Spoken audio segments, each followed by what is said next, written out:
Ale teraz sa bude tešiť jeden z vás, kto sa zapojil do našej letnej súťaže Dovolenkovanie s Teleránom. Odhalili sme včera túto karikatúru, inak priznám sa, že s týmto som mala trošku problém uhádať. A ja som mala trošku problém, ja som si najprv myslela, že je to George Clooney, ale teda keď som zistila, že sú to iba tváre Markízy, tak musela som rozmýšľať ďalej. No dúfam, že vy ste vedeli. Daro, ak nás sleduješ, tak teraz obrovskú poklonu si dostal, lebo George Clooney je považovaný za jedného z najsexy mužov tejto planéty, takže bol to náš kolega Daro. Ak ste takto odpovedali, nie na náš Facebook, pretože mnohí tak robíte, ale na dovolenkovanie.markiza.sk, tak jedného z vás teraz vyžrebujeme. Na to tu máme šarmantného asistenta Kamila. Tak Jamil, ideš, vyžrebuj niekoho a my povieme, čo získava. Dobre, tak môžete niektorá z vás povedať stop. Stop.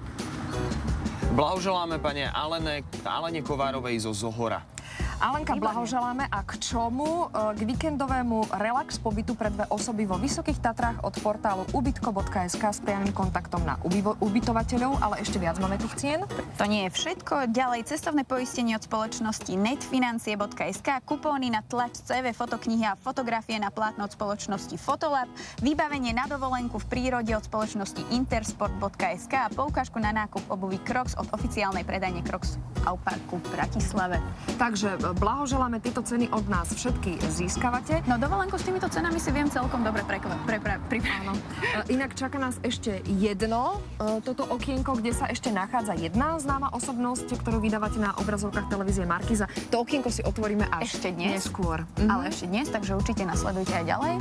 Prajeme vám príjemné dobré ráno.